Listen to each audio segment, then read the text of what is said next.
Կներեք, որ ասում եք պարգևավճարներից հրաժարվելու եք, որովհետև երկրում կա աղքատություն եւ ծանր սոցիալական վիճակ։ Դուք մոտավոր 20 տարի աշխատել եք ՊԵԿ-ում։ Երբևէ պարգևավճար ստացել եք, թե չէ, ես վստահ եմ, որ ստացել եք, առնվազն 13-րդ աշխատավարձ ստացել եք։ Ուզում եք ասեք Սերժ Սարգսյանի եւ Ռոբերտ Քոչարյանի տարիներին, որտեղ դուք աշխատել եք ՊԵԿ-ում եւ ստացել եք պարգևավճար, այդ ժամանակ չի եղել աղքատություն երկրում, պարոն Ֆարմանյան։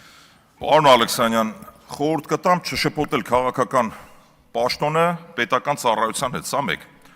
Եվ երբ որ դուք տեսնեիք, թե ՊԵԿ-ում ինչ պարգևավճարներ են եղել, դա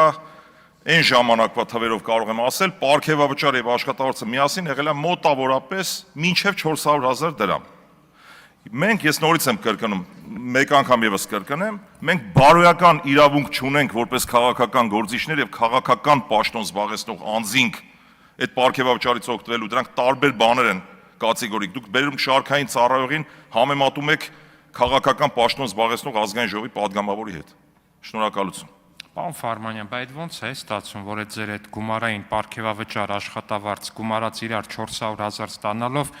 այն ձեր ՊԵԿ-ի նախագահ Ամերիկայում մի 800 միլիոն դոլարանոց տուն ուներ, ՊԵԿ, որ նախկին պաշտոնյային նայում ես մեր 1000 տարվա աշխատավարձ, պարգևավճար, չգիտեմ, այնտեղ ընտանիքի ամբողջական բյուջեն գումարես իրար, այդ մարդկանց մի մեքենայի գնին չի լինի, կամ որ ասում եք ծառայողական մեքենա չեք վերցնելու, անկեղծ ասած զարմացած չեմ, որտեվ ԱԺ-ից որ դուրս եմ գալի Դեմիրճան փողոց, ոնց որ Ժնևի ավտոսալոնը լինի ձեր խմբակցության մեքենաները,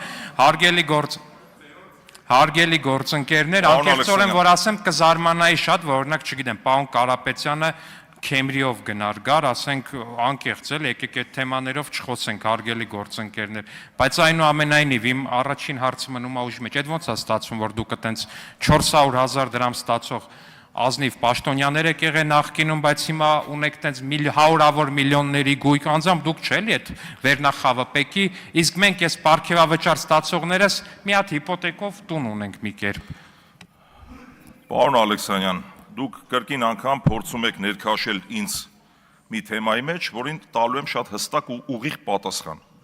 8 տարի իշխանության եք, ինչքան թալանչի ու կոռուպցիոներ կա, բռնեք ցմա դատեք։ Առաջի կողմը ես կլնեմ։ Խաչատրյան Գագիկ չէ, ով ուզում է լինի։ Էս մեկ։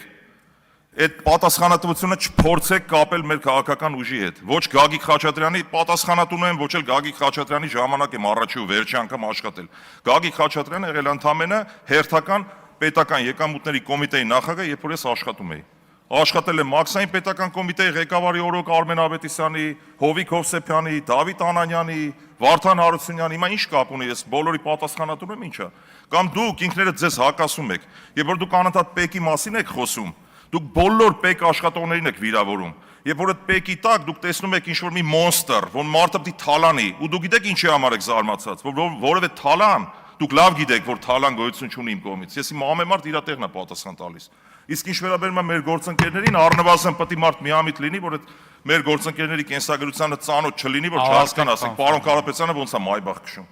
Կարող է պարոն Կարապետյանը 400,000 կամ հա։ Ավարտեք։